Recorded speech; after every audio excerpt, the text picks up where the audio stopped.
الأنبياء والمرسلين سيدنا ومولانا محمد وعلى آله وصحبه أجمعين. أشهد أن لا إله إلا الله وحده لا شريك له وأشهد أن سيدنا وحبيبنا محمدا عبده ورسوله. اللهم صل وسلم وزد وبارك على سيدنا محمد طب القلوب ودوائها وعافية الأجساد وشفائها ونور الأبصار وضيائها وعلى آله وصحبه وبارك وسلم. أما بعد, kita menyambung perbahasan semalam berkenaan dengan seseorang yang mempunyai dua orang isteri dan lebih atau lebih, maknanya dalam masa yang sama dia telah membuat hubungan suami isteri. Selepas selesai bersama dengan isteri yang pertama, terus ke isteri yang kedua, sedangkan tidak pula dia mandi junub terlebih dahulu. Maknanya dia dalam keadaan berjunub, dia bersama pula dengan isteri kedua. Selesai isteri kedua, kalau dia ada isteri ketiga, bersambung isteri ketiga contoh, selesai semua sekali, barulah dia mandi junub. Boleh atau tidak? Alhamdulillah semalam kita telah bicara panjang lebar bahawa perkara ini dibenarkan syarak, walaupun yang terbaik adalah hendaklah selesai saja membuat hubungan dengan seorang isteri, mandi terlebih dahulu. Kalau nak buat dengan isteri yang kedua, hendaklah dia mandi terlebih dahulu. Itu yang terbaik. Namun dari segi harus, boleh, tidak masalah, tidak berdosa untuk dia mendatangi isteri dalam keadaan dia masih lagi berhadas besar. Baik, bismillahirrahmanirrahim. Biisnadina ila syaikhina Al-Syaikh Muhammad Idris ibni Abdul Rauf Al-Marbawi rahimahullah subhanahu wa ta'ala, wa nafa'ana Allah bi'ulumihi wa ulumi masyayikhihi wa talamizatihi wa qurra'i bahril madhi wa sairi musannafatihi wa syurrahiha, Allahumma amin. 552, masalah jima' isteri di dalam giliran isteri lain, boleh ke tidak? Siapa yang berkahwin lebih, dia diwajibkan untuk membahagikan hari. Ada hari isteri pertama, ada hari isteri kedua. Mesti bersifat adil. Tiga orang, kalau 3 hari isteri pertama, 3 hari dia kena bersama dengan isteri kedua. Tak boleh sebulan bersama isteri kedua, sehari sahaja selepas tu bersama dengan isteri pertama, masuk hari kedua pergi balik ke isteri kedua. Tak boleh. Dia mesti adil dalam pembahagian hari. Jadi boleh ke seseorang itu ketika dalam contoh hari itu hari giliran isteri kedua, tiba-tiba dia pergi pula bersama dengan isteri pertama, sedangkan hari itu giliran isteri kedua? Okey, maknanya adakah seseorang itu dibenarkan syarak atau tidak untuk melakukan hubungan suami isteri dengan isterinya yang satu lagi, sedangkan hari itu bukan giliran si isteri tersebut? Boleh atau tidak? Ini perbahasannya. Masalah jima' isteri di dalam giliran isteri lain. Ya saudaraku, bagaimana pula hendak jima' beberapa isteri pada satu malam? Umpamanya,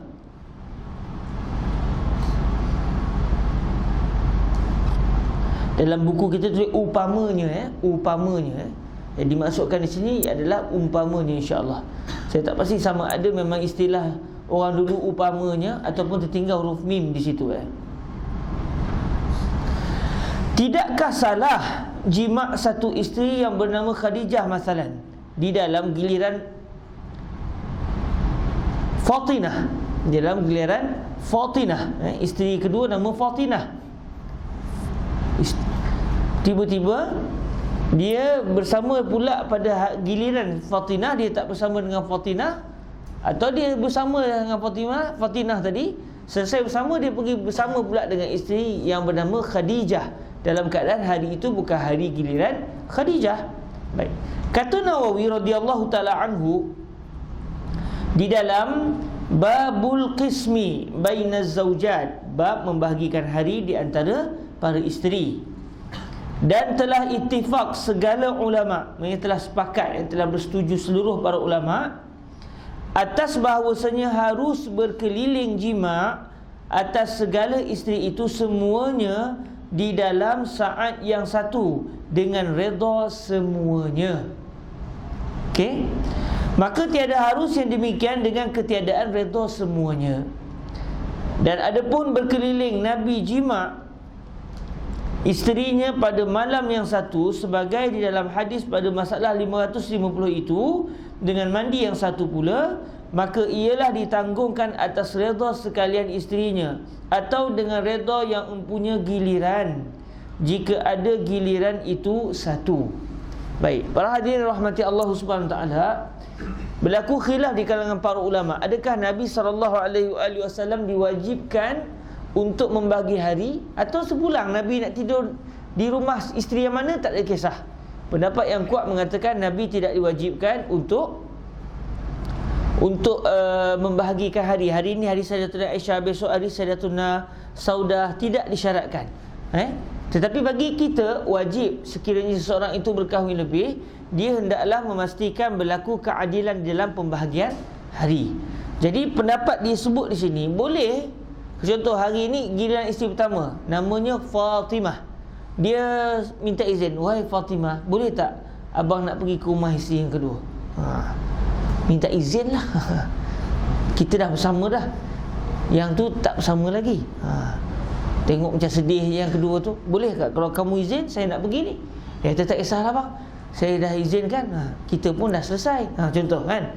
Jadi ketika itu boleh dari segi syarak, kerana isteri pertama sudah mengizinkan. Adapun Nabi SAW pada satu malam, semestinya satu malam untuk satu orang isteri dari segi giliran. Bukannya satu malam, okey 2 jam pertama untuk ini giliran hari isteri pertama. Pembahagian harinya begitu, ikut jam. Tak ada, ikut hari, ikut malam. Jadi semestinya malam Nabi SAW bersama dengan seluruh isteri itu, sebenarnya itu malam giliran seorang isteri. Hari Sayyidatuna Aisyah ke, hari siapa tu pulanglah. Tetapi kenapa Nabi boleh menggauli ataupun membuat hubungan suami isteri dengan seluruh isteri baginda pada malam yang sama? Menunjukkan, kata para ulama, ya imma dengan keredaan kesemuanya sekali. Nabi minta izin, minta izin, keredaan semuanya sekali. Atau Nabi minta izin dengan orang yang punya hari, kalau memang Nabi bahagi hari. Sekarang ni kita tak pasti adakah hari itu dibahagi atau tidak. Cuma kalau ikut dari segi sejarahnya, memang ada giliran-giliran hari. Contohnya sewaktu Nabi SAW hari ketika Nabi di saat-saat akhir hayat Nabi seakan-akan menunggu bila nak tiba hari Sayyidatuna Aisyah, hari giliran Nabi akan bermalam di rumah Sayyidatuna Aisyah. Nah, ini memang ada penggiliran hari. Cumanya adakah wajib ke atas Nabi ataupun tidak? Berlaku dua pendapat di kalangan para ulama kita. Jadi kalau memang wajib, maknanya Nabi minta izin dengan isteri yang punya hari. Kalau tidak wajib, katakan yang berlaku adalah tidak wajib, dan mengikut sebagai ulama ini pendapat yang kuat, maknanya Nabi ketika nak bersama dengan mana-mana isteri, Nabi akan minta izin dengan keseluruhan isteri. Baik. Tapi bagi kita semestinya kena minta izin isteri yang punya hari, sebab wajib kita membahagikan hari. Okey. Katakan isteri pertama bertandang di rumah isteri kedua. Kita pula ikut gilirannya, hari itu hari giliran isteri kedua. Kalau kita nak bersama dengan isteri pertama di rumah isteri kedua, kena minta izinlah dengan isteri kedua terlebih dahulu, kerana hari itu kita berada di rumah isteri kedua, gilirannya. Kita baca sekali lagi. Dan telah ittifaq segala ulama atas bahawasanya harus berkeliling jima' atas segala isteri itu semuanya di dalam saat yang satu dengan redha semuanya. Maka tiada harus yang demikian dengan ketiadaan redha semuanya. Kalau ikut-ikutnya bukan kena telefon semua, kena ada 4 orang isteri. Hari ni giliran isteri pertama, okey, minta izin isteri kedua, isteri ketiga sebab nak bersama dengan isteri keempat. Kalau ikutnya tidak begitu. Maknanya mungkin yang dimaksudkan ni adalah semua itu, iaitu merujuk kepada tuan punya hari. Sebab kalau kira-kiranya tak perlu minta izin semuanya sekali. Contoh, dia ada 4 orang isteri. Hari itu giliran dia di rumah isteri pertama. Tiba-tiba dia isteri pertama, ketika si suami, maafkan saya agak-agak sulit sikit perasaan ni, dia minta izin. Si suami kata, jom kita bersama. Si kedua kata, si pertama, saya tak larat abang, saya tak sihat, demam. Okey, kalau begitu saya minta izin, boleh tak saya nak pergi ke rumah isteri kedua? Kejap dia, urusan peribadilah. Si pertama kata, tak apalah bang. Jadi dia nak pergi rumah isteri kedua, adakah dia kena minta izin isteri ketiga? Tak perlu, sebab bukan giliran hari isteri yang ketiga. Bukan giliran isteri ketiga hari tu. Jadi yang dimaksudkan di sini wallahu alam, moga-moga yang dimaksudkan oleh Imam Nawawi adalah merujuk kepada isteri yang pertama. Ala kulli hal, saya akan merajah balik insya-Allah kalau sempat untuk meneliti balik apakah sebenarnya maksud. Tapi sekadar yang kita faham di sini, dia bukan perlu minta izin semua sekali, tapi hanya merujuk kepada isteri tuan punya hari. Maka tiada harus yang demikian dengan ketiadaan redha semuanya. Kalau ikut zahir ni kena minta izin semua sekali, tapi ikut saya yang faham tidak begitu. Kita akan merajah balik insya-Allah. Dan adapun berkeliling Nabi jima' isterinya pada malam yang satu, sebagai di dalam hadis pada masalah 550 itu, dengan mandi yang satu pula, maka ialah ditanggungkan atas redha sekalian isterinya. Ini sekiranya kita iktibar tidak ada pembagian hari di kalangan isteri-isteri Nabi, tidak wajib ke atas Nabi untuk membagikan hari, atau dengan redha yang mempunyai giliran. Jika ada giliran itu satu. Jika ada giliran itu satu. Jika ada giliran itu satu.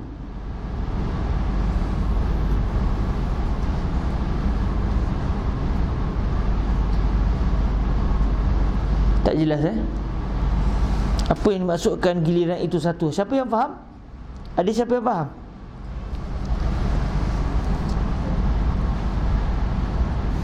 Cari pula tak jumpa tu dalam Syarhun Nawawi.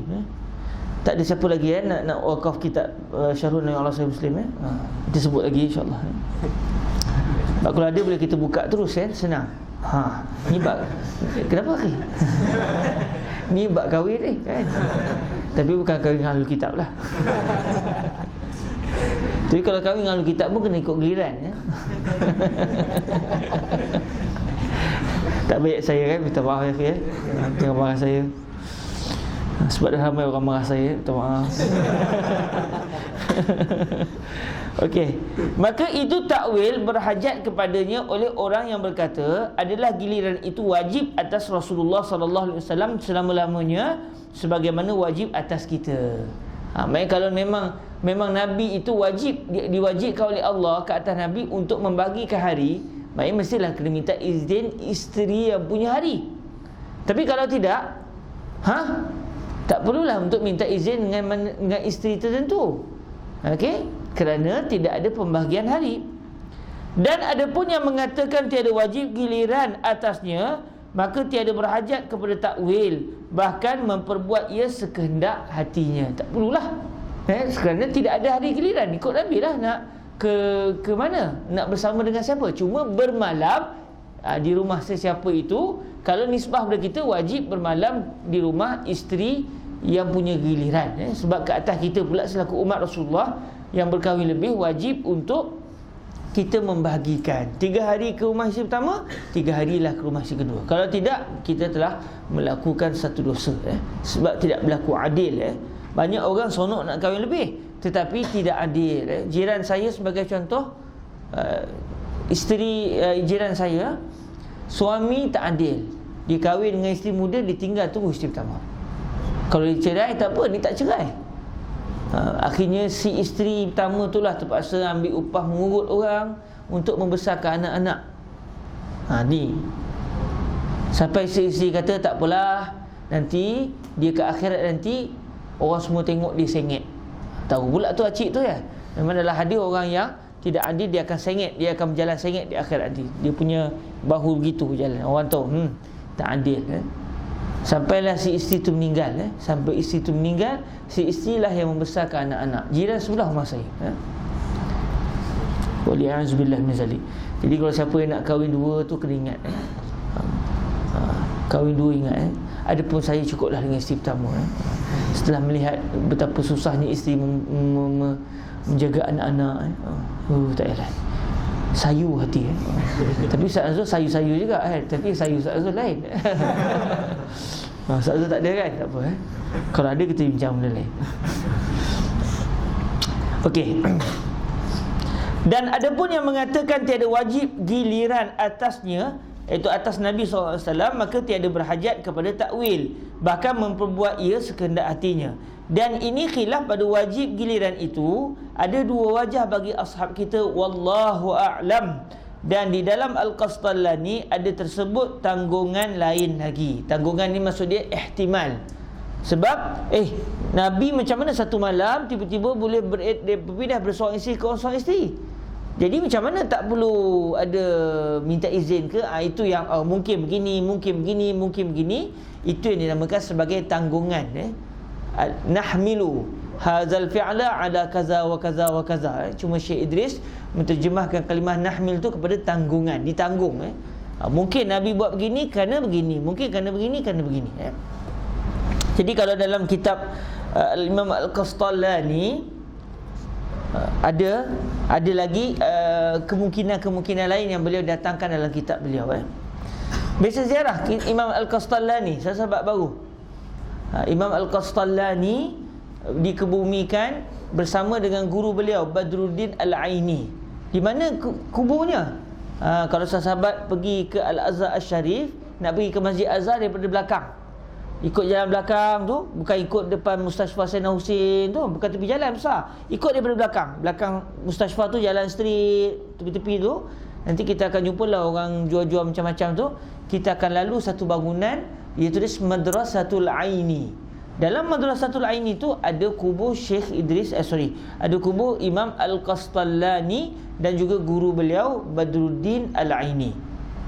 Kalau siapa yang tak biasa lagi, nanti pergi ziarah, masuk dalam tu boleh baca Al-Fatihah beliau, dua orang ulama besar yang telah menghuraikan Sahihul Imamil Bukhari.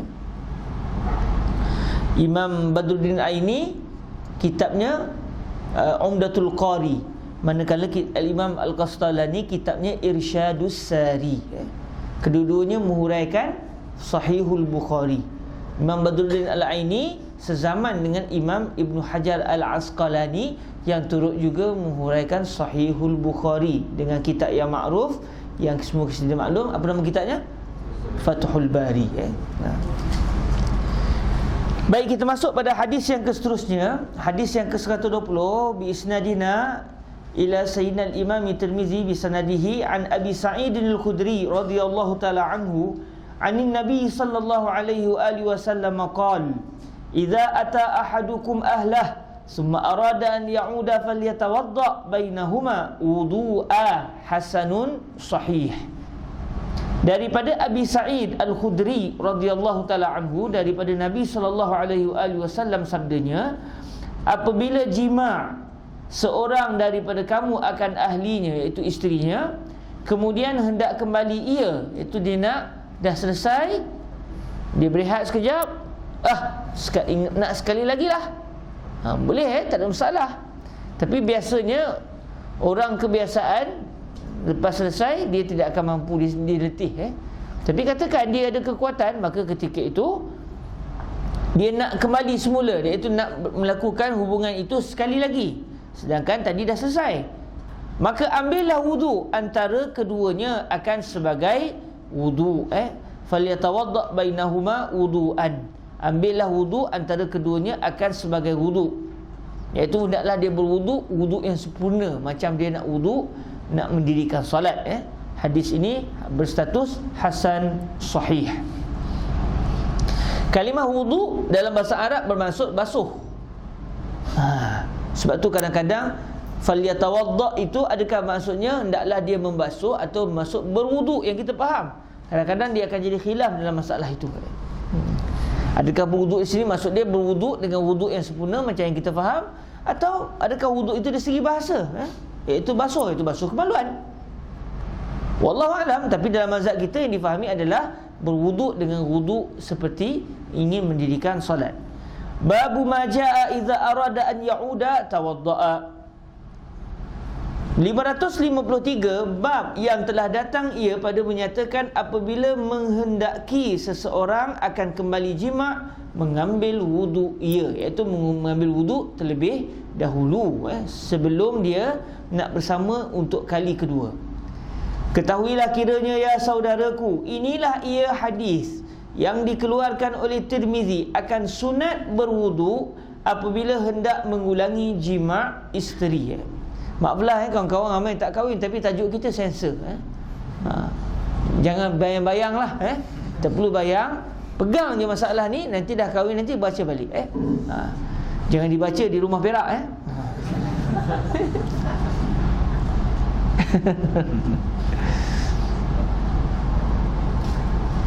Okey. Ketahuilah kiranya ya saudaraku, inilah ia hadis yang dikeluarkan oleh Tirmizi akan sunat berwudu apabila hendak mengulangi jima' isteri. Kalimah jima' maksudnya kumpul, asal maksud dia. Jamaah tu kumpul. Sebab tu dalam bahasa Arab Imam Syafi'i dia ada kitab Jima'ul Ilm. Jima'ul Ilm. Kalimah jima' tu dia ada makna, cuma yang kita faham adalah perkara yang biasa kita faham itulah. Katanya an Abi Sa'id al-Khudri radhiyallahu taala anhu, tak ada pun kalimah radhiyallahu anhu. Begitulah cara membaca hadis. Okey, bila kita jumpa nama sahabat Nabi walaupun tak tertulis tapi kita sebut radhiyallahu anhu. Ini adalah di antara perkara yang dipelajari daripada para ulama hadis. Bila kita baca satu hadis disebut nama Nabi kita sallallahu alaihi wasallam walaupun tak ada, disebut nama sahabat radhiyallahu anhu walaupun tak tertulis. Kalau yang kita sebut sahabat Nabi tu dua orang, dia dan ayahnya duduk masuk Islam. Contoh kalau kita jumpa an Abdullah bin Umar, Sayyidina Abdullah sahabat Nabi, ayahanda beliau Sayyidina Umar pun sahabat Nabi, maka kita sebut radhiyallahu anhuma. Okey. Contoh an Abi Bakrin ibni Abi Quhafah, jaranglah kita dengar isnad begini. An Abi Bakr ibni Abi Quhafah radhiyallahu anhuma, sebab Sayyidina Abu Bakr adalah sahabat Nabi dan ayahanda beliau Sayyidina Abu Quhafah juga sahabat Nabi SAW. Beliau memeluk agama Islam semasa Fathu Makkah, ayahnya Sayyidina Abu Bakr. Kalau jumpa nama Sayyidina Ali, Syekh Yusri bin Rusdi sebut, yang diajar oleh para ulama, kita doa lebih sikit, radhiyallahu anhu wa karramallahu wajhu wa alaihi salam. Kenapa sampai 3? Kenapa Sayyidina Abu Bakar tak begitu? Kata Fadilatul Syekh Yusri bin Rusdi, ini adalah demi untuk membalas balik apa yang telah dilakukan ke atas Sayyidina Ali. Kerana Sayyidina Ali bin Abi Talib telah dimaki dengan dahsyat di atas mimbar.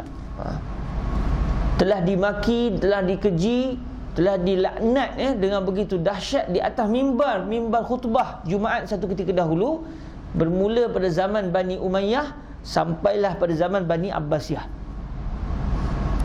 700 tahun kena maki begitu Sayyidina Ali. Jadi takat kena maki sikit tu biasalah.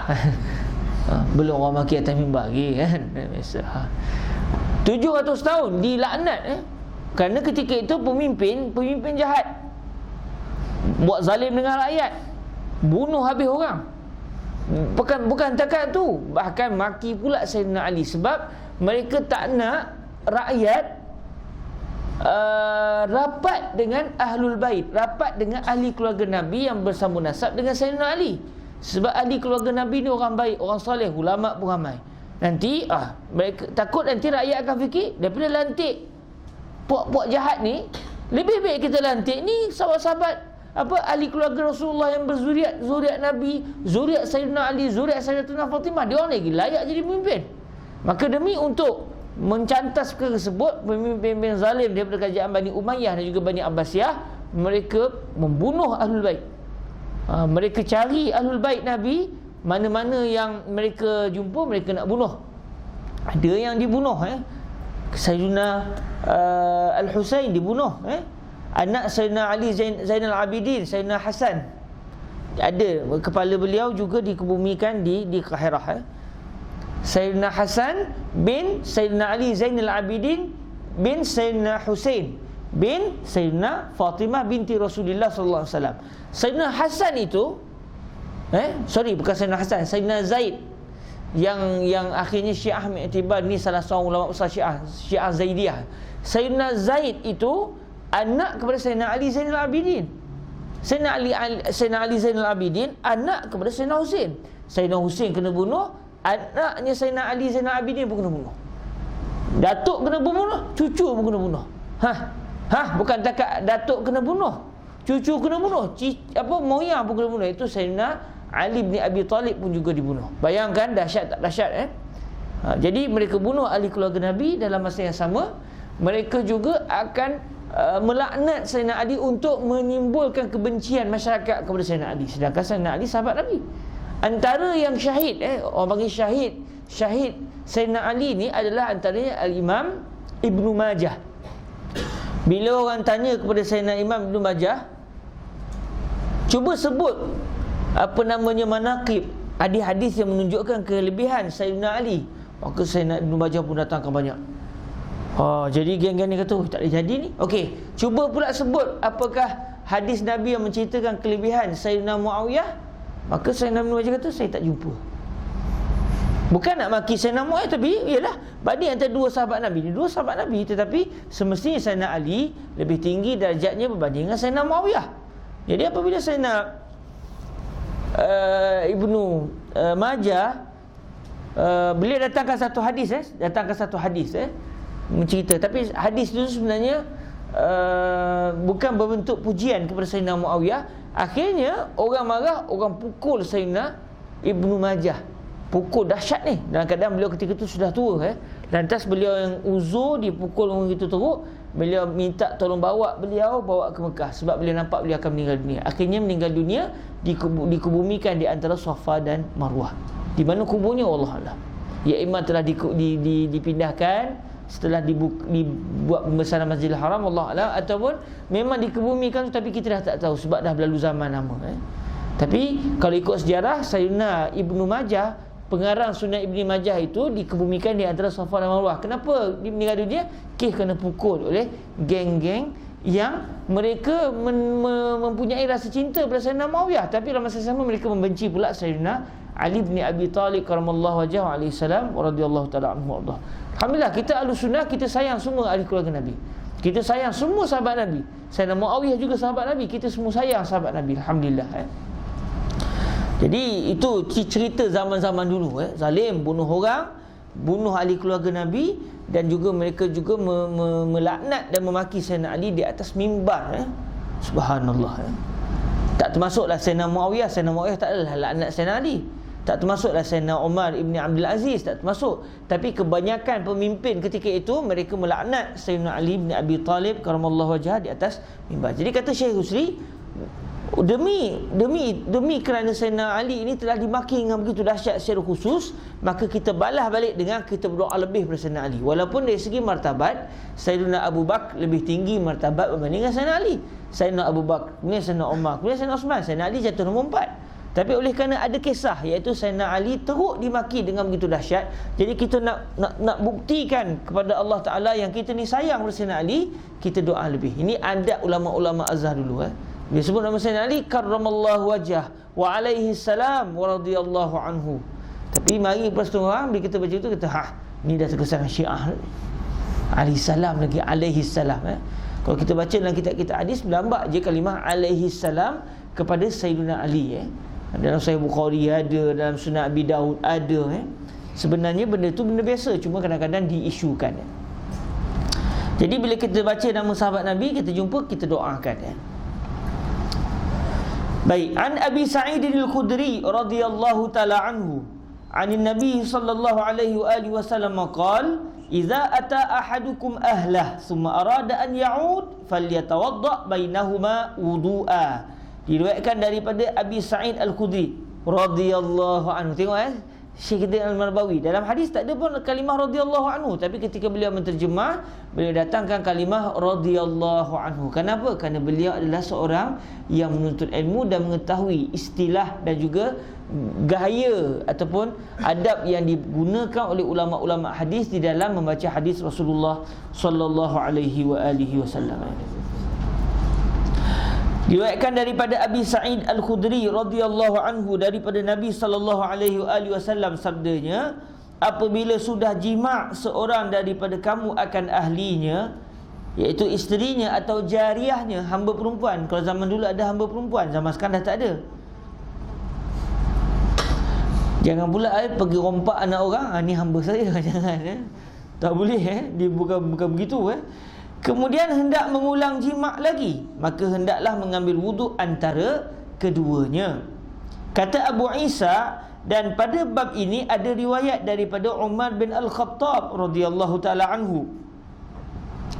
Dan bermula hadis Abi Sa'id Al-Khudri ini ialah hadis hasan lagi sahih. Hadis ni kuat. Intaha main selesai. Syekh Idris Nabawi menterjemahkan kalam Al-Imam Tirmizi. Baik, ni kata Syekh Idris pula, dan telah dikeluarkan oleh Muslim di dalam sahihnya dengan lafaz ini juga, ialah pada babu jawazi naumil junub, bab pada bicara boleh orang berjunub itu tidur dalam keadaan dia tidur dalam keadaan berjunub, tak berwuduk, tak mandi junub. Walaupun yang terbaik tidak begitu, yang baik adalah mandi terlebih dahulu. Tapi biasanya kadang-kadang orang letih, dah selesai bersama dengan isteri, dia letih akhirnya lelap terus. Tapi yang terbaik bukan begitu. Yang terbaik sekurang-kurangnya dia bersihkan kemaluan dia, kemudian dia berwuduk. Berwuduk. Tapi bila dah berwuduk tu, dah mula badan segar-segar, biasanya sekali je lah mandi terus, selesai masalah. Baik, masalah yang seterusnya 554. Masalah. Kenapa masalah? Ada masalah ke? Bukan. Masalah ni maknanya tajuk baru, tajuk kecil. Mungkin orang salah faham, asyik masalah ni lah masalah orang Islam. Sikit masalah, semua jadi isu. Masalah. Cuba selesaikan masalah. Dah, ni masalah lain, ni istilah. Tajuk, mas'alatun. Takut ada orang salah faham juga, kita kena terangkan juga tu. Jima' berulang-ulang dan barang yang diperbuat antaranya. Apa benda yang seseorang itu kena lakukan kalau dia nak bersama dengan isteri setelah dia selesai bersama? Sama ada isteri yang sama atau isteri yang lain. Ya saudaraku. Kalimah yang saudaraku ni pun ada unsur tawaduk. Subhanallah. Syekh Idris walaupun masa tulis ni orang alim tak buat wahai anak-anak muridku, wahai orang-orang Islam, ya saudaraku. Memang kita satu geng. Kalau kita baca dalam mukaddimah Matan Abi Syuja' tu disebut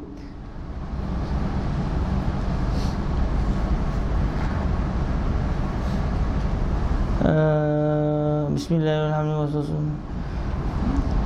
Sa'alani ba'dul asdiqa hafizahumullahu ta'ala an a'mala lahum mukhtasaran fil fiqh ala mazhabil imam Syafi'i.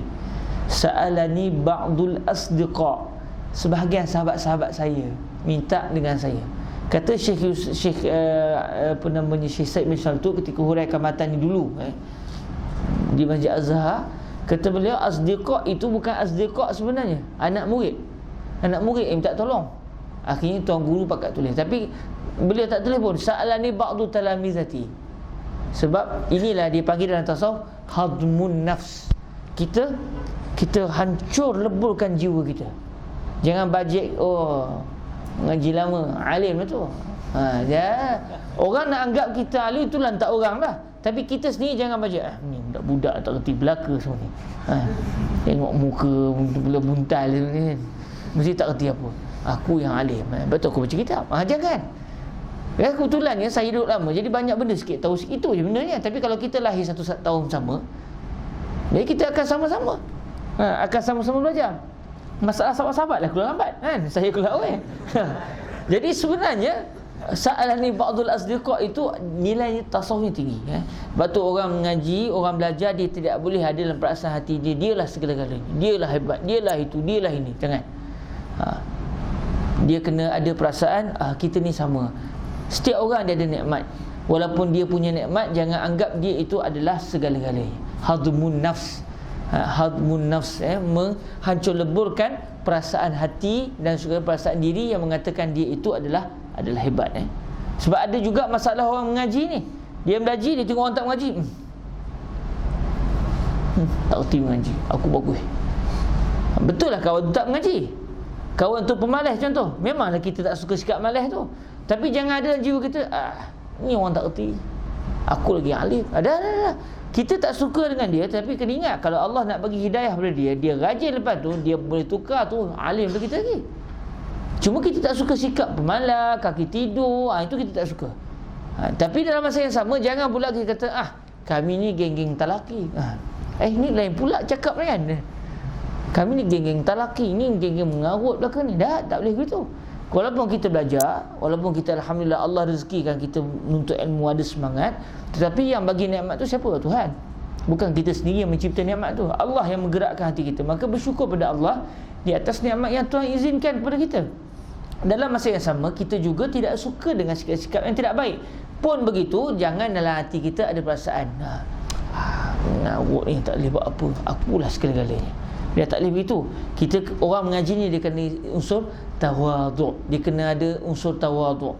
Sebab ilmu itu kalau tidak kerana Allah, dia akan membawa kepada al-kibr, bongkak belagak. Tak boleh begitu. Bongkak belagak pula, tengok dia pula mendapat tempat, contoh. Itu semua satu benda yang bahaya. Jadi kalimah, tengok saya, sahabatku, ya saudaraku. Saudara wahai saudara, kita sama je. Seakan-akan begitu yang Syaidah nak zahirkan benda kita. Alhamdulillah.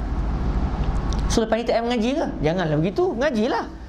Dah puji kawan tak mengaji, bukan puji. Kita tak puji orang tak mengaji, tapi kita tak mengatakan dia ni mengarut. Sebab kita tak tahu hidup dia macam mana.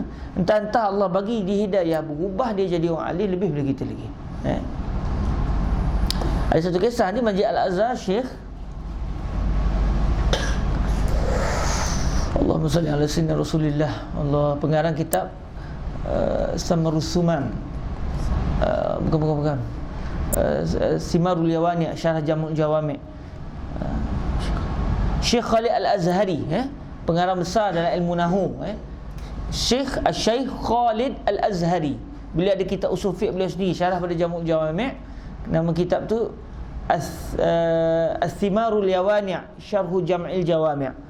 Asal hidup beliau bukan orang alim, bukan orang belajar pun, sekadar menjadi tukang isi minyak dalam pelita dalam Masjid Azhar. Dulu kan, zaman dulu lampu kena letak pelita, ada sumbu pasang api. Jadi lampu macam lampu pelita tu dalam Masjid Azhar. Jadi sewaktu beliau sebagai pekerja dalam masjid, bukan orang menuntut ilmu. Masa beliau panjat nak isi minyak tu, kebetulan terjatuh minyak tu, kena ke buku salah seorang budak yang duduk bawah tu. Macam ni dipanjat begitu, yang seorang tengah bawa, yang ni duduk panjat atas nak isi minyak, terjatuh minyak tu, kena ke buku kawan ni. Kawan ni punya makilah ikut dan. Kau tak mengaji, kau tak tahu yang ini, kau telah rosakkan buku kau. Terkesan Syekh Khalid Azhari ni masa tu jadi amil lah, orang biasa je. Terus pergi ke pihak Masjid Azhar nak tukar. Saya sebelum ni isi minyak kan, saya nak masuk daftar sebagai pelajar, tapi umur dah lanjut. Tak apa, Azhar pula tak ada kira umur, belajar. Akhirnya jadi orang alim sungguh dalam bidang Nahu, boleh hebat dalam ilmu usul fiqh. Kawan yang maki tu siapa? Tak diketahui siapa dia. Dia main habis gitu je. Sekadar belajar Azhar, tapi akhirnya tak jadi orang sa'alim, orang yang dia pernah maki yang dulu tak pernah alim pun. Nak ceritanya itulah, kalau Allah nak ubah hati, bila saja Allah boleh mengubahnya. Dia orang menuntut ilmu, dia kena sabar, dia kena berjiwa besar. Dalam masa yang sama, dia kena tinggalkan maksiat. Dalam masa yang sama, dia jangan ada sifat bongkak. Orang nak kata dia belagak ke tu lantak orang lah kan, tu orang punya pasal lah. Tapi dia tu sendiri tak boleh bongkak, tak boleh pandang orang dengan pandangan hina. Hatta kalau kita tengok orang buat maksiat, ahli neraka ni, entamin. Kalau Allah nak ubah hati orang, boleh berubah selip masa. Okey.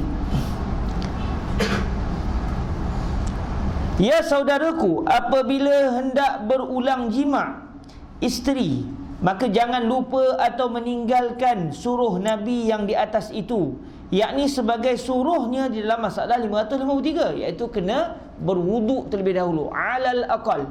Walaupun tak wajib, tetapi itulah yang bagus. Lebih bagus lagi mandi terlebih dahulu. Kata Abu Isa, dan telah berkata dengan dia oleh ketiadaan seorang daripada ahlul ilm. Apa maksudnya? Bukan seorang sebut, berlambak ulama-ulama yang menyatakan hendaklah di antara dua persetubuhan sebut ada wuduk di antara keduanya. Kata mereka itu, apabila telah jima' seorang akan isterinya, kemudian hendak kembali jima' lagi, maka hendaklah ia mengambil air sembahyang, iaitu disunatkan untuk mengambil air sembahyang sebelum kembali jima' itu, kerana yang demikian itu mengerjakan satu ibadat yang sunat. Tengok subhanallah. Kalau nak kira-kira hubungan suami isteri itu memang itu kehendak jiwa manusia biasa. Orang bukan Islam pun sama. Dulu saya masa kecil-kecil memang beling kepala, dia ni tak sembah Allah Ta'ala tapi dapat anak. Dia berdoa, macam mana dapat anak? Yang orang ni orang Islam, tak apalah dia berdoa, Tuhan bagilah dia anak. Saya tak faham, belum budak kan. Rupanya ialah kena tune dia, dapatlah baby tu. Nak menceritakan bahawa setiap manusia tu memang dia ada jiwa untuk melakukan hubungan di antara lelaki dan perempuan. Tapi subhanallah, tiba-tiba Allah tukar jadi ibadat. Ada pula dilapis dengan ibadat, ada doanya, sebab tu orang Islam dia boleh hidup 24 jam dalam ibadah. Innamal a'malu binniyat. Dia niat satu benda. Contoh sahabat kita buat air, saya pun kata saya minum air ni supaya sahabat yang buat air ni suka, kita raikan dia. Jadi minum air ni tak dapat pahala asalnya, tapi kalau saya niatkan Tuhan, dapat pahala. Baik, dalam buat hubungan suami isteri, kalau dia niat supaya dapat anak soleh, dapat pahala. Selesai bersama, macam teringin lagi lah, ambil uduk, dapat pahala lagi. Sebab tu orang Islam dia boleh hidup 24 jam dalam pahala. Innamal a'mal binniyat. Maka bila innamal a'malu binniyat, dia membawa kepada satu konsep pula, kalau niat boleh bawa kepada pahala, tak boleh kita nak bawa maksiat kerana Tuhan. Saja aku melakukan maksiat mencari redha Allah Ta'ala, gila. Mana boleh? Mesti dia tak boleh nak niat melakukan maksiat kerana Allah. Maknanya dia terpaksa menolak maksiat demi untuk memastikan dia dapat hidup dalam ibadah. Nak komen, nak apa, tulis bismillah. Macam nak post tu, bismillahirrahmanirrahim. Sebab semua yang kita lakukan adalah ibadat. Jangan buat satu perbuatan yang mengundang kepada murka Allah Subhanahu Wa Taala.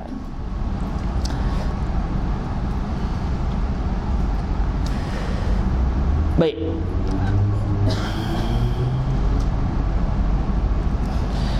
Kata Qastallani dalam kitab apa? Imam Al-Qastallani dalam kitab namanya Irsyadus Sari.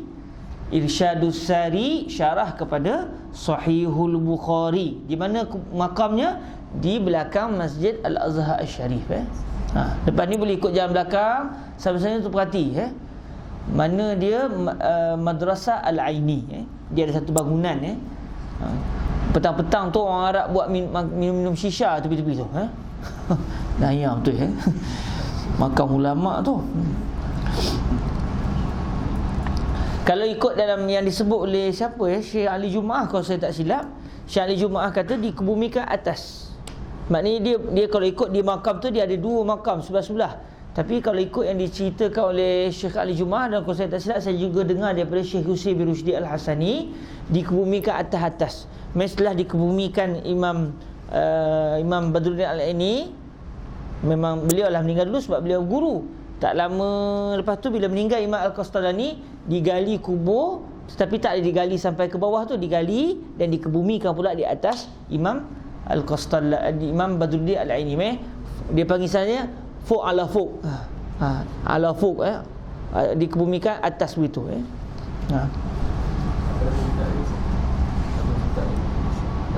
Nama kitabnya Imam Al-Qastallani, Irsyadus Sari. Kitabnya nama Irsyadus Sari. Okey. Kata Qastallani, ni cara saya tulis lah. Syekh Mabawi orang Melayu, kita biasalah Mekah, Madinah. Tapi kalau betul-betulnya Al-Qastallani, ada alif lam di situ. Cuma Syekh Mabawi tulis mengikut gaya bahasa orang Melayu. Kata Syafi'i, yang betulnya Asy-Syafi'i. Kata Nawawi, Ad-Nawawi. Tapi biasalah, kita nak salahkan beliau tak boleh juga, sebab beliau menulis berdasarkan laras kefahaman orang Melayu. Berkata Syafi'i, berkata Nawawi, Imam Ghazali, Imam Ghazali. Betulnya Al-Ghazali kan. Jadi Al-Qastallani, cuma ditulisnya Qastallani. Kata Qastallani, dan telah bersalah-salahan ulama, adakah disunatkan baginya mengambil wuduk tiap-tiap satu wati, tiap kali bersama dengan isteri, akan sebagai wuduk bagi sembahyang. Okey. telah bersalah-salah ulama, adakah disunatkan baginya mengambil wuduk tiap-tiap satu waktu akan sebagai wuduk bagi sembahyang? Maka kata Abu Yusuf, siapa Abu Yusuf? Al-Imam Abu Yusuf adalah antara anak murid antara murid Sayyidina Al-Imam Abu Hanifah An-Nu'man. Imam Abu Hanifah ada dua orang anak murid besar, Imam Abu Yusuf dan juga Muhammad bin Al-Hasan Asy-Syaibani. Muhammad bin Al-Hasan dan juga Abu Yusuf. Kerana qala Muhammadun, qala Abu Yusuf, kedua-dua ini digelar dalam mazhab Imam Abu Hanifah sahiban. Kalau kita buka mazhab Imam Abu Hanifah contohnya, wa qala sahiban, maknanya berkata Imam Abu Yusuf dan juga Imam Muhammad bin Al-Hasan Asy-Syaibani. Jadi kadang-kadang pendapat mereka berdua berbeza pula dengan pendapat Imam Abu Hanifah, walaupun kedua-duanya ini murid kepada Imam Abu Hanifah, untuk menunjukkan bahawa apabila seseorang itu sampai ke tahap ijtihad, dia wajib berbeza pendapat kalau pendapatnya bercanggah dengan pendapat tuan guru. Pun begitu, perbezaan pendapat tidaklah membawa kepada furqah, tidaklah membawa kepada kita nak kena bergaduh. Entah nak murid anak kan, asal tak ikut cakap anak. Tak boleh begitu. Anak murid ke, tuan murid ke, kan, bila kita dalam menuntut ilmu, sepatutnya setiap kita akan meraihkan. Kalau orang tu dah sampai tahap ijtihad, janganlah kita paksa dia ikut pendapat kita. Contoh macam Imam Asy-Syafi'i, sebelum beliau sampai ke tahap ijtihad, beliau wajib berpegang dengan kalam Imam Malik. Tapi setelah beliau, itu Al-Imam Asy-Syafi'i menjadi seorang mujtahid, kalau pendapat Imam Asy-Syafi'i bercanggah dengan pendapat Imam Malik, wajib Imam Asy-Syafi'i mengeluarkan pendapat beliau dan tidak berpegang dengan pendapat Al-Imam Malik. Dan maka kata Abu Yusuf, tiada sunat. Tak sunat. Hadis ni macam mana? Wallahualam. Bila kalau begini macam mana? Imam Abu Yusuf ni nak lawan Nabi ke macam mana? Itu persepsi. Kalau kita orang belajar agama tak begitu. Takkanlah kalau kita orang belajar agama, Imam Abu Yusuf ni orang alim, Syekh, bukan orang kampung kita. Bila orang alim, kita pun jumpa hadis, takkan beliau tak jumpa hadis? Mesti beliau jumpa hadis. Tapi kenapa beliau tak pegang hadis tu? Adalah maknanya tu. Mungkin maksud beliau wuduk di situ bukan wuduk yang kita faham, tapi wuduk segi bahasa, iaitu basuh kemaluan. Jadi beliau kata tak sunatlah ambil wuduk yang kita faham tu. Jadi maknanya apabila kita tengok pendapat seorang ulama bercanggah dengan hadis Nabi atau bercanggah dengan Quran, jangan cepat kata ni semua ulama jahat. Jangan begitu. Sabar. Relax kan. Kita ni bila tak ada tu yang jadi nak memecak tu. Benda kosong, melompat senang lah. Jadi kalau benda berat, dia payah sikit nak melompat. Nanti dulu sebab dia berat. Dia nak berjalan tu, dia tengok kanan kiri dulu. Tapi orang ringan, angin tiup sikit, dia nak mula terbang. Itu bahaya. Saya dulu pernah ditanya soalan, kita nak ikut Nabi ke nak ikut ulama? Sikit Imam Syafi'i. Kita nak ikut Nabi ke nak ikut Imam Syafi'i? Tu soalan tu macam dahsyat tu. Sebenarnya soalan tu salah. Kalau nak ikut Nabi, kena ikut Imam Syafi'i lah. Kalau kita ini bermazhab Syafi'i, dan kebetulan ni ulama yang kita jumpa semuanya mazhab Syafi'i, nak ikut Nabi ketika itu kena ikut mazhab Imam Syafi'i. Tapi kalau kita di Mesir, nak ikut Nabi dengan cara macam mana? Ikutlah mazhab Imam Abu Hanifah ke, mazhab Syafi'i ke, ikutlah mazhab mana yang ada di tempat kamu. Tapi kamu sendiri mandai-mandai nak mengeluarkan pendapat berdasarkan kefahaman kamu tak ada hadis Nabi, itu salah.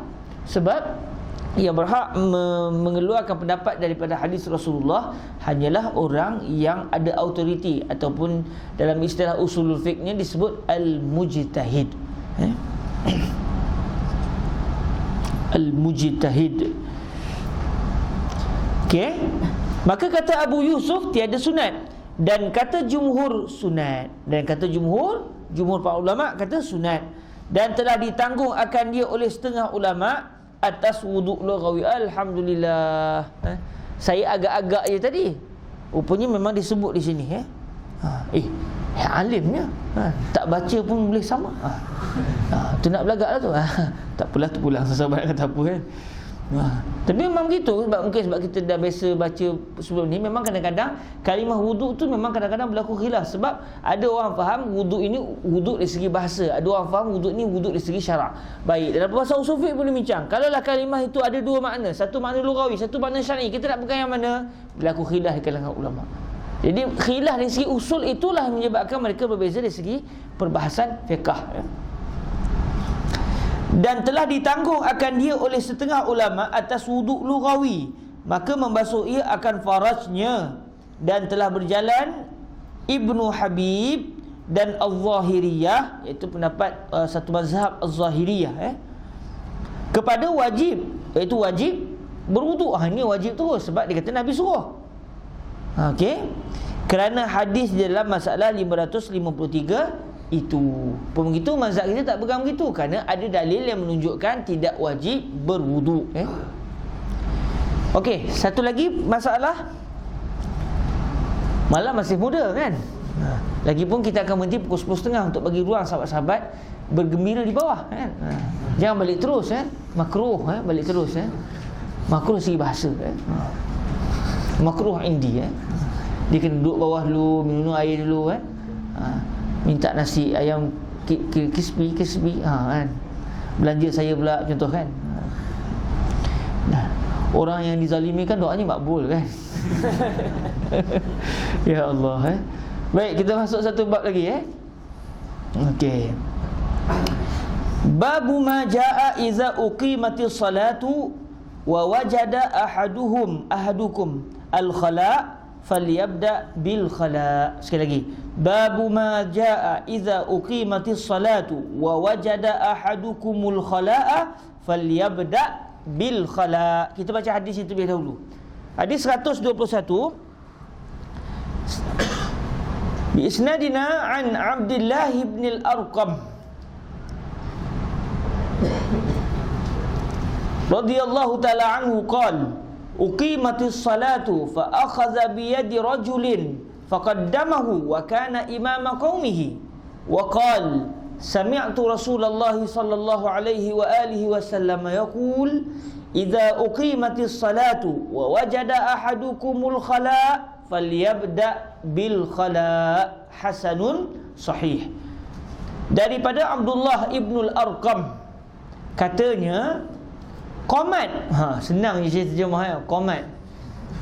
Kita kalau kita tulis buku iqamat ke melaungkan iqamah ke, Syekh senang je.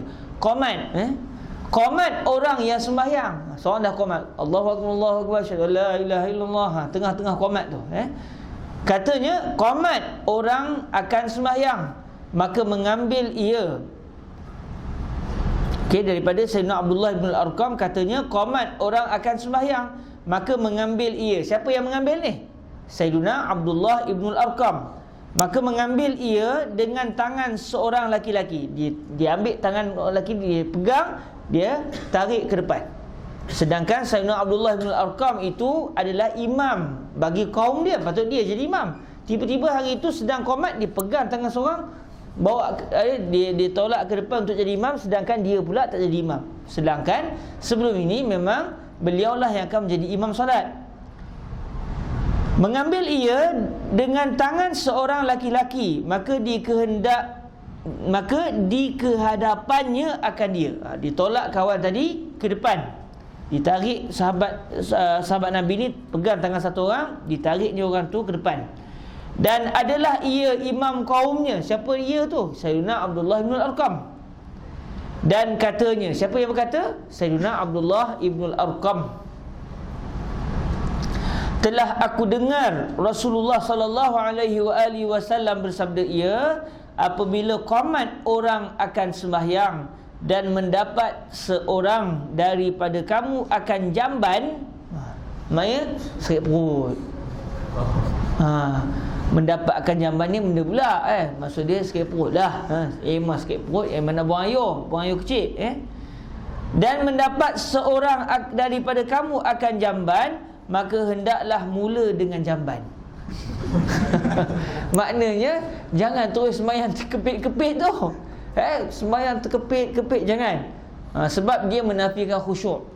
Sebab tu dalam perbahasan sembahyang, yang sunat adalah kita sembahyang dalam keadaan kita khalidh, mengantuk, tidur dulu. Kalau waktu masih ada, masih panjang lagi, dan kalau kita tidur insya-Allah boleh bangun, tidur dulu. Nak makan, lapar, makan. Biar tak ada benda dah menghalang kita daripada tidak khusyuk supaya kita dapat sembahyang penuh fokus. Ini sembahyang perut lapar, tersepit-sepit, terkepit-kepit, memang tension imam pula tiba-tiba imam tu khusyuk, dia baca panjang, makmum sakit hati. Jangan Saya pernah alami benda ni Semayang kita okeylah kan. Di rakaat akhir nak sakit perut jadi imam subuh tu. Oh, tension. Tension ni nak berhenti, takkan nak berhenti kan. Takut terkejut makmum, tak tahu nak buat apa kan. Dah tertekan sungguh. Dah selepas semayang, ya macam wirid kan. Lepas semayang kena wirid. Lepas wirid saya baca kitab Al-Azkar. Semuanya musibah faqal musibah Semayang tahan semayang tapi dia buat macam mana semayang. Habis semayang, mikrofon bagi kat imam, kat imam yang selalu jadi imam lah. Tapi dah saya ada, saya lah jadi imamnya. Allahyarham Imam Husin masa tu salah seorang orang Kelantan, bagus orangnya setiap kali saya baca kitab Al-Azkar ikut kelas tua dah orangnya. Masa tu ada lagi lah arwahnya. Imam Husin Al-Fatihah. Bismillahirrahmanirrahim. Iyyaka na'budu wa iyyaka nasta'in. Shiratal mustaqim. Shiratal ladzina an'amta 'alaihim. Allahumma ja'al fatihatana hadiyatan lahu wa li sa'iri amwatil muslimin. Allahumma amin. Bila cerita pasal Nabi meleleh mata. Tengok orang tua yang jiwanya bersih sebut pasal Nabi meleleh mata. Rindu dekat Nabi Jadi saya pun bagi ke Imam Husin Pak Imam, sila Pak Imam. Ikut malu-malulah tapi pedulilah sebab bahaya bahaya Jadi itu tak apalah, itu tengah semayang Itu tengah semayang. Sepatutnya pun seeloknya berhenti terus tapi memang tak lepas sebab saya takut makmum kelang kabut, tak tahu nak buat apa Tapi kalau memang makmum ni ulama-ulama belaka jalan teruslah, apa lagi kan. Tak payahlah semayang terkepit-kepit begitu Okey. Jadi bila sampai keadaan begitu, buang mana yang patut, biar kita kosong. Sebab tu kalau contoh kita mengantuk tidur dulu Kalau kita lapar makan dulu supaya kita dapat mendirikan solat dengan bagus Sampai bila kita nak pergi masjid contoh, jangan pergi masjid sambil berlari. Sebab bila berlari khusyuk mendanya, semput nafas tengah semayang. Nampak pula imam tengah rokok, lagi nak dapatkan rokok. Jangan buat terjatuh terguling, itu kerja kan. Relax kan, supaya kita khusyuk Padahal nak kira-kiranya macam fastabiqul khairat, tapi Nabi ajar tak begitu. Berjalan dalam keadaan ni sampai hatta diajar Islam bila kita nak pergi masjid, jangan duk buat tangan-tangan begini, buat tangan macam ni lah. Berjalan tu pun biar khusyuk. Nampak kita tu rasa betul-betul sedang bergerak menuju kepada ibadah. Ini sambil semayang, sambil nak berjalan tu korek hidung lah, apalah. Itu semua tak dituntut walaupun tak haram. Nak cerita apa? Supaya kita khusyuk di dalam solat. Baik. Babu ma jaa iza uqimatis salatu wa wajada ahadukumul khala falyabda bil khala.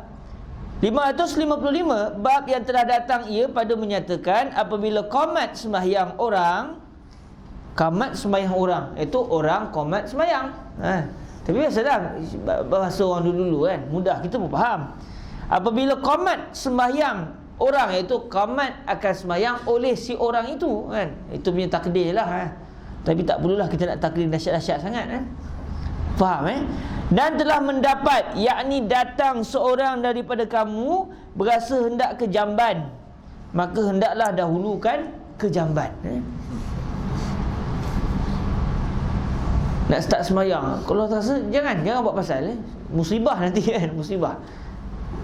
Okey, selesaikan yang sepatutnya Ketahuilah kiranya ya saudaraku, ini pula satu hukum bagi orang yang berhajat akan sempurna khusyuk sembahyangnya, iaitu apabila hendak sembahyang tiba-tiba berasa hendak ke jamban, maka hendaklah ke jamban dahulu, menurut sebagaimana suruh Rasulullah sallallahu alaihi wasallam, seperti yang dikeluarkan oleh Imam Tirmizi, radhiyallahu taala anhu. Demikian bunyi hadisnya. An Abdullah ibn al-Arqam radhiyallahu taala anhu qala uqimatis salatu fa akhadha bi yadi rajulin faqaddamahu wa kana imama qaumih.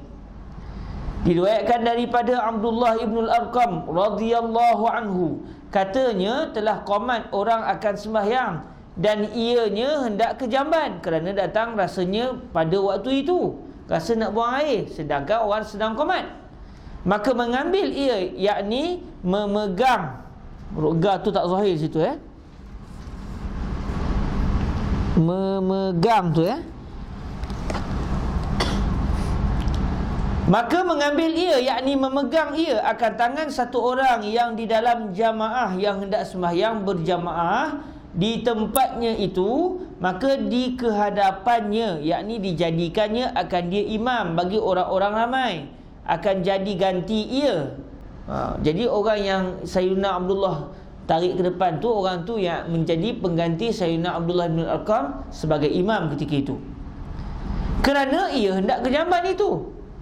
Sebab ketika itu Sayyidina Abdullah nak buang air, dan adalah ia pada masa itu ialah imam bagi kaumnya. Sayyidina Abdullah bin Al-Arqam kalau pada masa biasa-biasa tak ada sebarang masalah, beliaulah sebagai imam bagi kaumnya dalam solat. Apakala sudah disorongnya ke hadapan akan laki-laki itu, maka berkatalah ia. Sebab tu para hadirin, kalau kita melakukan satu perbuatan yang mungkin agak aneh, datangkan bukti, supaya orang tak salah faham dengan kita. Sebab mungkin orang kebanyakan faham gian, kita pula faham gian, jadi kita nyatakan kepada orang. Sebab mungkin orang salah faham, nanti orang buruk sangka dengan kita. Jadi kalau contoh, kenapa tiba-tiba dia ni dah jadi orang tak mau sembahyang ke? Dah elok datang masjid, tiba malas lagi sembahyang. Tiba orang faham gitu. Maka beliau pun sebut hadis Nabi itu menunjukkan yang beliau ni sikit perut. Jadi orang pun tak salah faham. Sampai nak ceritanya para hadirin, dalam perbahasan fiqh disebut, kalau satu orang contoh sedang dia solat, tiba-tiba dia rupanya dia tak ambil uduk lagi. Saya juga pernah berlaku begitu. Dah rakaat yang kedua dah, sembahyang zuhur atau asar di Bukit Sentosa di rumah saya, tiba-tiba baru teringat, ya Allah, tak ambil uduk lagi. Nak buat macam mana? Tawakal Allah, jadi imam juga, berdosa saya. Malu-malulah. Nanti orang dah, apa imam ni uduk lupa kan. Saya silap ada yang kata, tak kentut kan. Mungkin ada orang faham gitu kan. Jadi dalam perbahasan fiqh, kalau kita contoh dalam keadaan sembahyang, dalam keadaan rupanya tak berwuduk lagi, disunatkan kita tekuk hidung ni. Kita tekan begitu. Lepas tu kita buat tangan begitu contoh, dan kita pun keluar. Untuk apa? Untuk supaya orang ingat kita ni rupanya berdarah hidung. Jadi berdarah hidung takut mengotorkan masjid. Sampai begitu sekali nak beritahunya, jaga maruah. Jangan buat benda yang kita sengaja buat benda yang menyebabkan orang salah faham. Tapi kalau kita dah buat benda elok dah, orang salah faham juga, dah buat macam mana kan? Tunggu orang komen lah. Itu je lah. Dah buat macam mana kan? Awak cerita benda lain, dia kau buat benda lain. Buat benda orang dah marah kan? Biarlah, tak apa, InsyaAllah saya tak marah dengan semua orang, InsyaAllah. Buat apa nak marahkan kawan, dia orang pun kerana Tuhan juga tu. Dia orang marah kita kerana Allah Ta'ala juga. Cuma mungkin dia faham, dia salah faham. Jadi insyaAllah nanti ke syurga, nanti nak kawan juga di syurga nanti. Okay, insyaAllah. Maafkan kesalahan orang. Jangan kita pendam. Jangan dalam jiwa kita ni rasa nak doa ke orang tak tentu hala kan.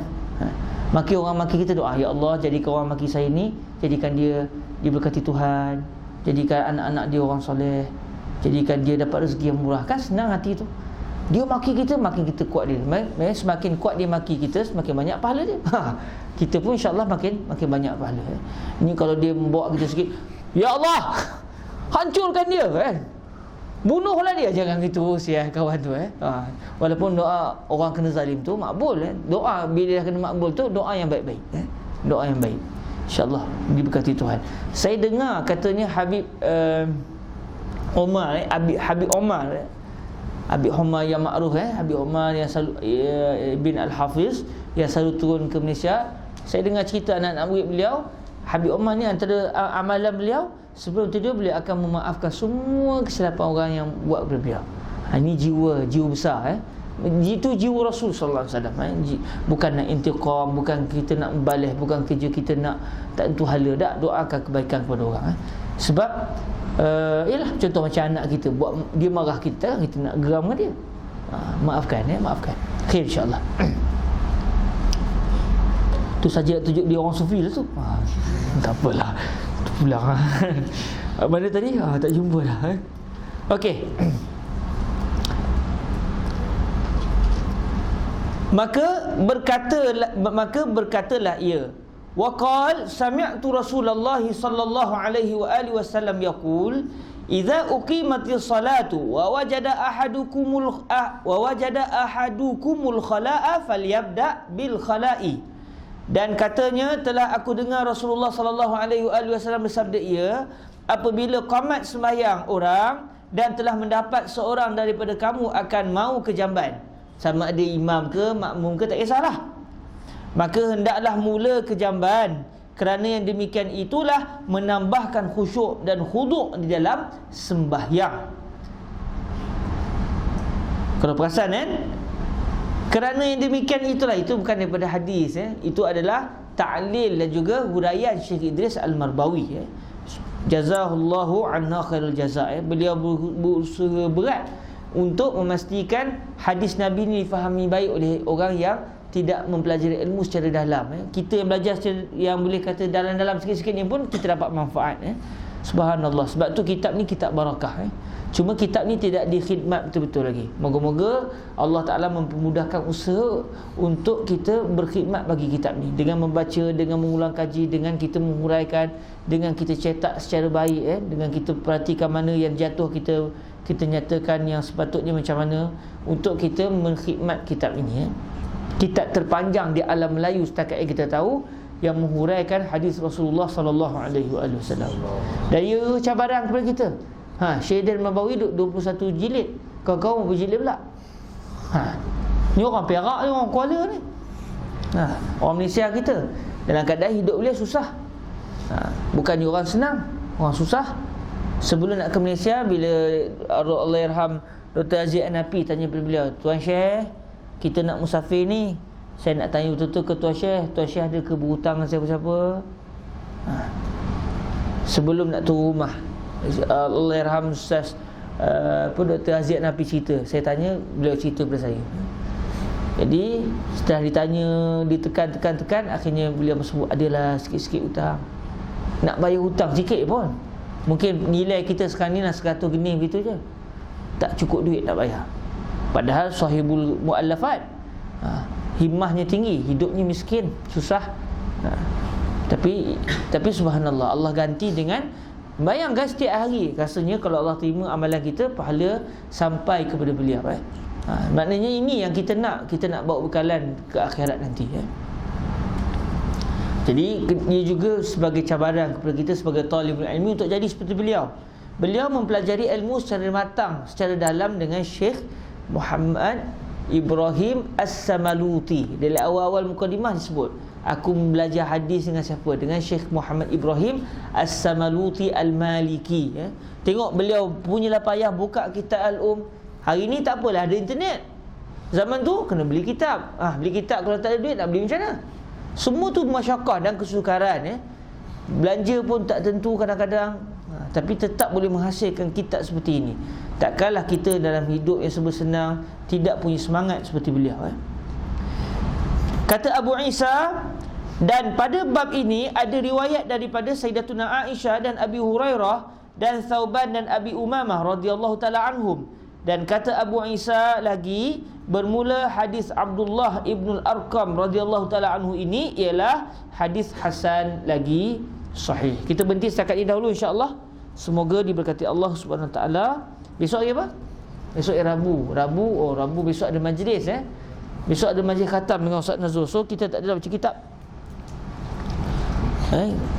Sekarang datang esok kan? Makan tu buat majlis khatam. Saya dah tanya dah pada Ustaz Bakar Ustaz Bakar, kami ni mungkin seminggu dua ni nak khatam ni, tapi baru khatam juzuk 1 daripada 22 juzuk. Tapi khatam jugalah. Ada tak kemungkinan? Ya tak ada, insya-Allah ada. Jadi saya kata nak maklum ke depa kan, dia kata tak maklum. Jadi insya-Allah kita kalau khatam tu pun kita buat majlis, insya-Allah. Kita buat majlis kecil-kecilan. Tapi Ustaz Bakar kata ajaklah semua orang pergi. Kita buat umum besar-besar begitu, biarlah orang datang ramai pun. Tapi itulah, kalau datang ramai kurang lah kita dapat tu. Kalau kurang sikit, kalau orang tak ramai, takat-takat yang tahu tak perlu hebah-hebah. Jadi kita minta lah buat banyak dan kita boleh tambah-tambah kan. Sebab kita nak menambah ilmu kan. Tapi tak apalah, apa namanya, tengoklah macam nanti kalau dia buat hebahan pun, hebah lah. Tapi kalau makin terhebah, kalau ramai yang datang, rugilah tuan-tuan. Sikit. Tapi insya-Allah kita datang bukan kisah nak makan tu, tapi kita datang nak makan dan menuntut ilmu insya-Allah. Biiznillah. Sekarang tu dahulu, moga diberkati Allah. Ada soalan berkaitan dengan perbahasan kita hari ini? Kau ada yang tak faham?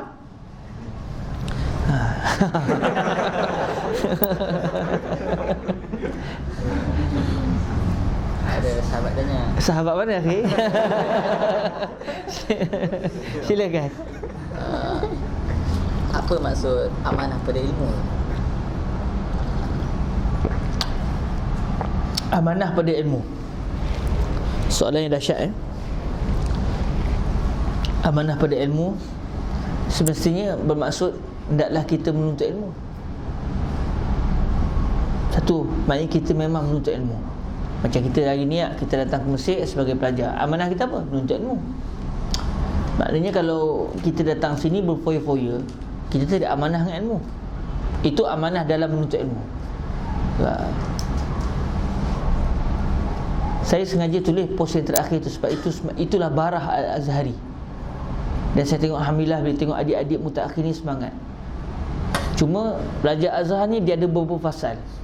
Fasal abang-abang kita lama-lama dulu, dalam 10 tahun, 20 tahun lepas, nak menuntut ilmu tu tak ada peluang. Yang ada hanya kuliah. Dan siapa ada duit lebih sikit, time cuti dia pergi lagi ke Syria, nandah kitab talaki di Syria. Majlis Azhar kosong, kelas-kelas tak ada.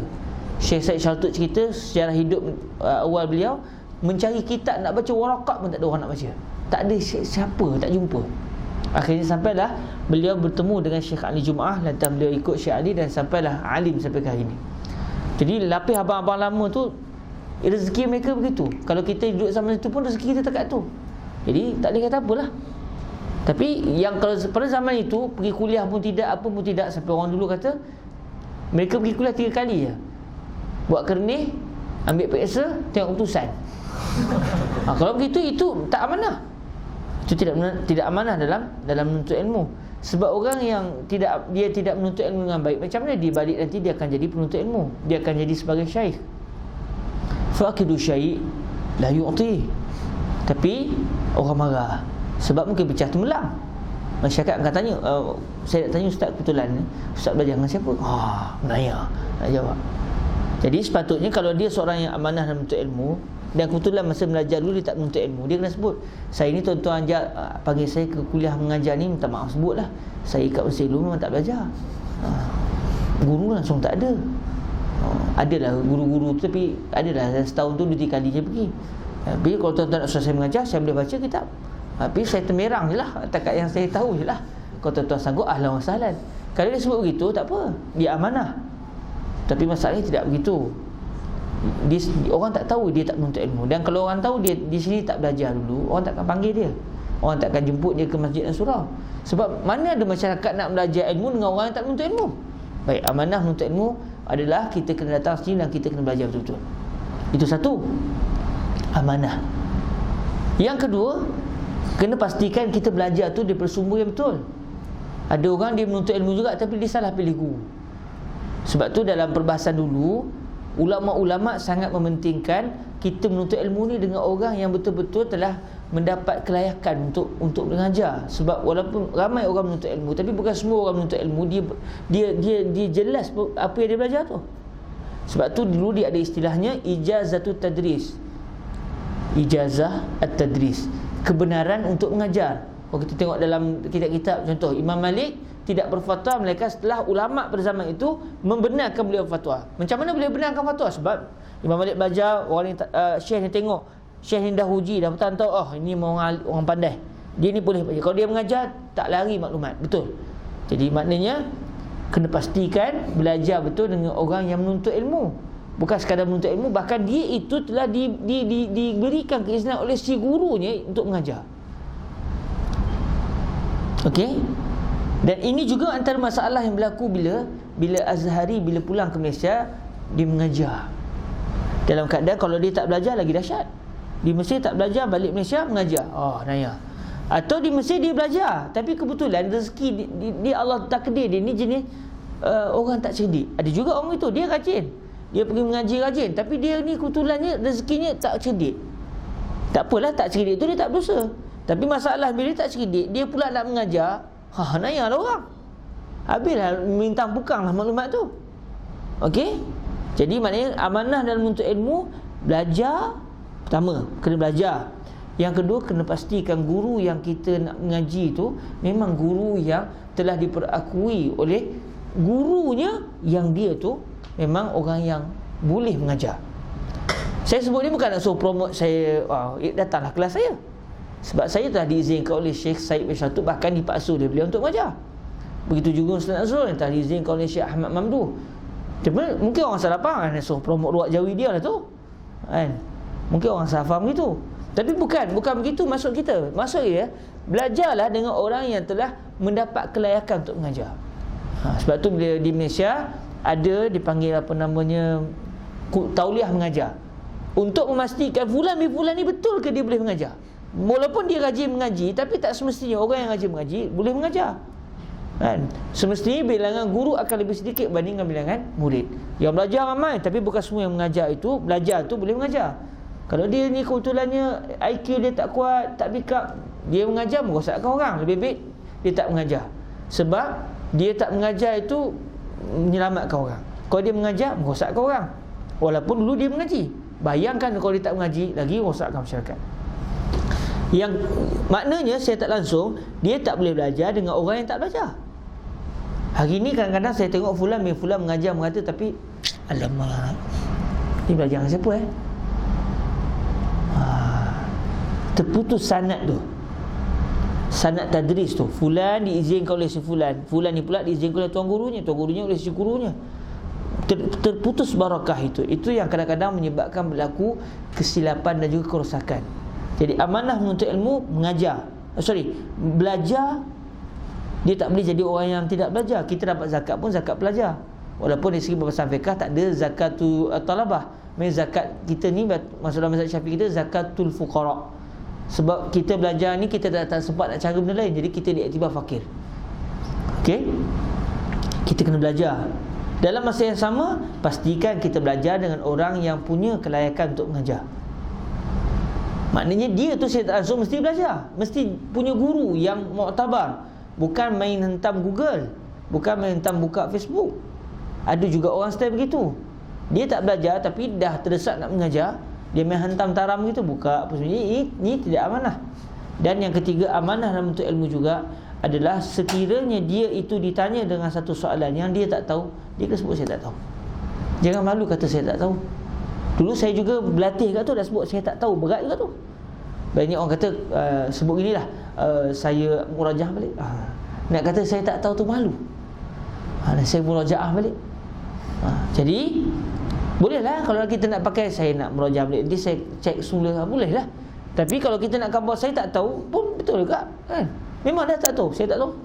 Satu sudut boleh mengajar masyarakat bahawa kalau tak tahu, khabar tak tahu. Tak pasti, khabar tak pasti. Sebab itu amanah. Sebab agama ini dia bukan digoreng-goreng gitu. Cuma musibah pelajar Azhar ni tu, generasi lama tak apa, rezekinya begitu. Kita pun nak kata dia tak boleh sebab Allah takdir begitu. Zaman dulu memang Azhar tak mengaji, tak ada kelas, melainkan hanya kuliah. Dia nak pergi mengaji pun tak ada orang. Sampai ada abang-abang lama kata, kalau ente nak mengaji, ente mengaji dengan ni geng-geng Salafi. Nak kata pasal abang ni, dia mungkin dalam 20 tahun yang lepas belajar di Azhar. Maknanya zaman dia tu yang mengajar hanya Salafi, dia pun tak tahu macam mana sistem talaki. Akhirnya yang dia jumpa orang Salafi, jadi Salafi dia, jadi Wahabi dia, tak pasal-pasal. Okey, orang lama tak pernah nak buat macam mana. Okey, orang zaman saya dan juga orang zaman adik-adik semua, takkanlah kita nak masih lagi apalah, orang talaki ada peranan, orang satu ada peranan. Tak betul begitu sebenarnya. Sebenarnya kita semua adalah orang talaki. Sebab kita datang ni sebagai penuntut ilmu. Sepatutnya tak boleh kita kena raikanlah, dia tak nak talaki tak apa. Boleh dia tak nak talaki tak apa, tapi balik Malaysia jangan mengajar. Balik Malaysia buka bisnes. Okey. Sebab tak semestinya dia wajib mengajar, okey. Kalau dia tak belajar, okey, dia kat sini dia nak menguruskan persatuan semata-mata, tak apa. Tapi balik Malaysia jangan mengajar. Sebab amanah. Nak mengajar kena guru. Bahkan bukan takat guru, kamu diizinkan oleh guru kamu. Dia diakui keilmuan kamu oleh guru kamu. Dalam masa yang sama, bukankah kita datang ke sini semuanya untuk belajar? Maka mengapa perlu tak apalah, kena lah dia ni tak nak terlaki ke, yang penting dia nak buat. Seakan-akan kita nak menerima, tak apa, dia datang belajar tapi tak payah belajar, tak apa. Sedangkan kita datang sini untuk tujuan belajar. Bukankah orang yang tidak menuntut ilmu dengan bersungguh-sungguh itu telah khianat dengan amanah? Adapun dari segi persatuan, saya dulu pun terlibat dengan persatuan. Persatuan ni adalah organisasi yang menguruskan adalah kita. Itu je. Baik orang mengurus, baiklah orang tu, baiklah persatuan tu. Jangan pula sahabat-sahabat kerja nak lawan persatuan. Bukan itu maksud saya.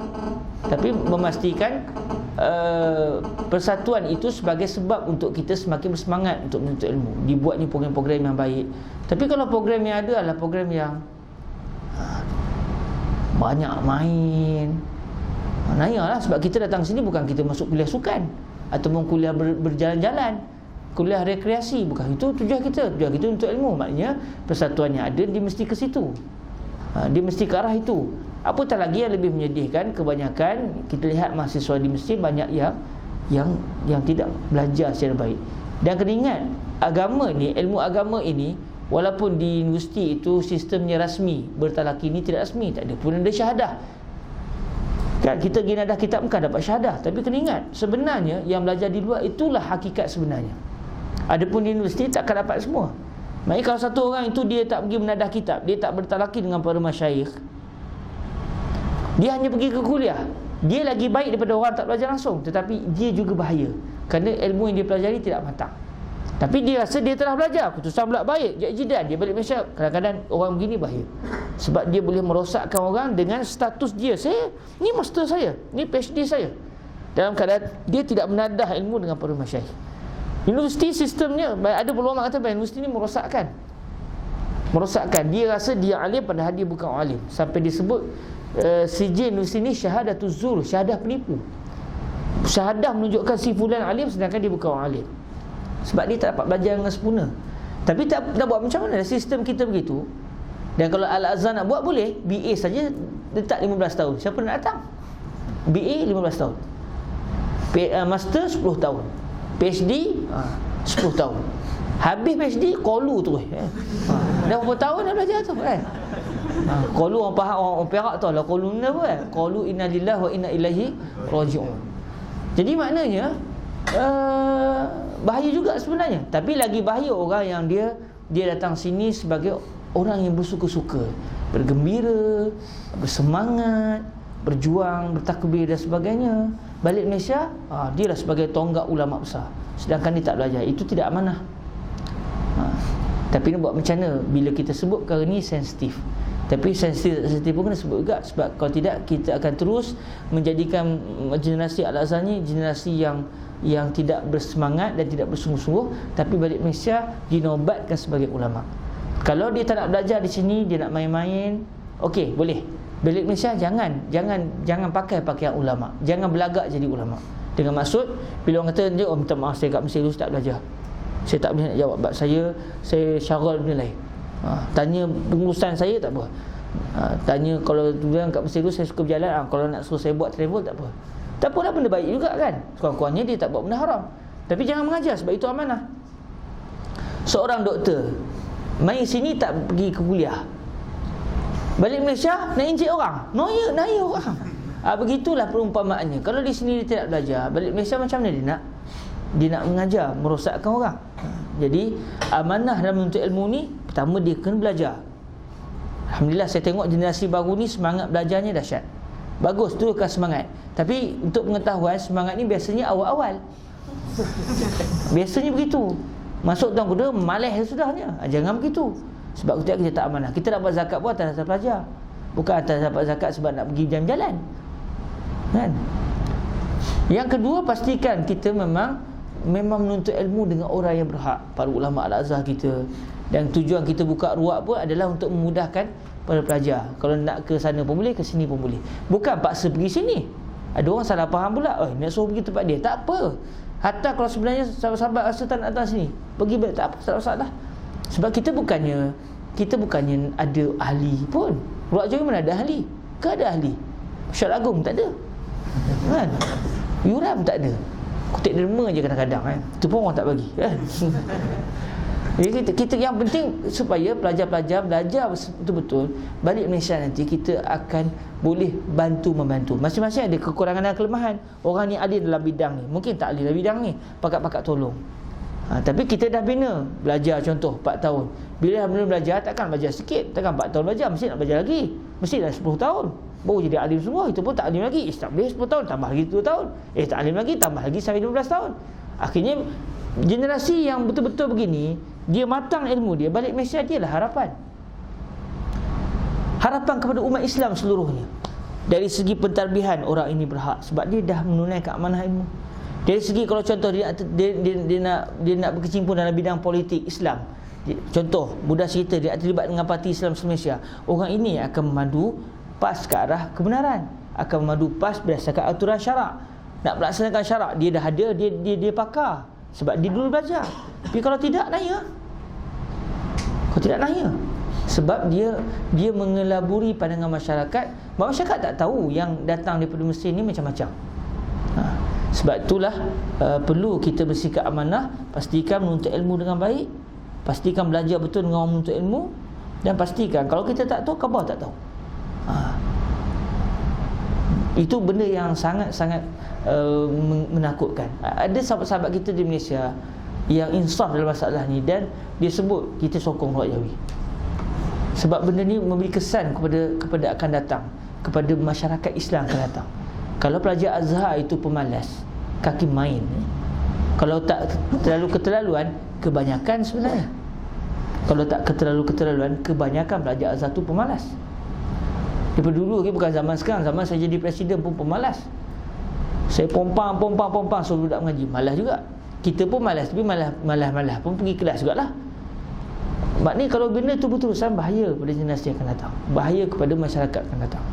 Sebab tu perlu kepada satu perubahan yang betul-betul serius untuk memastikan masyarakat pelajar Al-Azhar ni balik, kita boleh bantu sungguh-sungguh dalam bidang apa sekalipun. Sebab kalau orang tu orang alim, insya-Allah dia ke mana saja dia akan ni. Dia nak tumpu pengajian, dia nak bersandar di tiang Masjid Azhar di Kampung Gajah nanti. Ada ke Masjid Azhar di Kampung Gajah? Nantilah, tunggulah kan. Kok ada tu, ya tu. Awak nak balik ni cerita itulah kan. Dia nak bersandar di tiang Masjid Azhar Jawi dekat Kampung Gajah, dekat dengan Tun Intan. 5 ekar tanahnya. Banyak buat cerita je, khabarlah sajalah weh-weh ni. Dia tak nak melalui, dia nak mengajar. Dia telah membina masyarakat. Adakah dia tak berjuang? Dia dah berjuang menuntut ilmu dan mengajar. Dia tak nak mengajar, tapi dia nak terlibat dalam Dewan Ulama Negeri Perak, Dewan Ulama Pusat contoh. Tak apa, silakan. Sebab dia nak buat syarak, teruskan. Sekurang-kurangnya dia sudah menjadi satu tenaga yang diharapkan. Tapi kalau kita tak ke arah itu, semuanya kimalah, cuma semangat. Bila balik, apa yang akan jadi? Rosak. Mengajar rosak, terlibat dengan parti pun rosak, semua jadi rosak. Kerana disangka ulama, rupanya bukan. Atas apa? Tidak amanah. Mana saya tak pernah dengar lagi fulan bin fulan yang saya kenal yang ada di Malaysia hari ini, yang orang yang tiba, orang alim besarlah, dinasti adik-adik bawah saya. Saya tak jarang nampak dia di kelas masa di Mesir dulu. Kok dia pergi mengaji dengan masyayikh lain, kita tak pergi. Allah alam, masyayikh ramai. Tapi zahirnya tak belajar sangat. Tapi sekarang tak. Sekarang ni bentang sana bentang sini, mengajar sana mengajar sini, serban sana serban sini. Bukan nak kata tak boleh serban, pakailah, baguslah. Tapi dia sebut tak ada masyarakat, minta maaf ya, saya ni tak mengaji dulu. Tapi dah tuan-tuan sangka baik, saya pun paksalah mengajar lah dekat mana, tak terima lah. Sebut ke begitu? Tak sebut. Jadi kesian kat masyarakat. Jangan kita menjadi sebab kepada rosak masyarakat. Boleh itu ke soalannya? Betul ke tu soalannya? Itu soalannya. Amanah untuk ilmu Penuh sahih. Pukul 11 dah. Tutup dah bawah. Naya rugilah perniagaan di bawah Baik, sekadar terdahulu aku lu qauli hadza wa astaghfirullah li wa lakum. Kita sama-sama tangguh dengan kita berselawat ke atas Nabi sallallahu alaihi wasallam. Cuma ala kulli hal, mungkin ada yang mutaba'ah Facebook saya apa semua tu, sebenarnya tak apa. Kawan-kawan kita marah tu saya pun tak faham kenapa dia marah. Tapi jangan pula kita yang maki. Tak, biar orang nak maki kita tak apa. Biar orang nak maki kita, orang nak sebut kita khianat lah apa dia, tak apa. Sebab orang tengah marah, mungkin akan keluar macam-macam.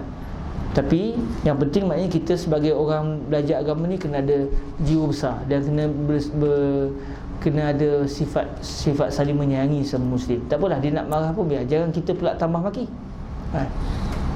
Biar dia nak maki, dia nak kata apa, anak dajjal ke apa, tak apa, insya-Allah. Mungkin maksudnya majaz, kan? Dajjal itu penipu, anak penipu. Sebab dia nampak kita penipu. Mungkin dia nampak suruh. Dalam ilmu dia kita penipu, dia juga berijtihad. Orang berijtihad kalau salah dapat pahala, kan? Mungkin begitu, kan? Kita cuba sangka baik dengan apa yang mereka lakukan, insya-Allah. Khair biiznillah.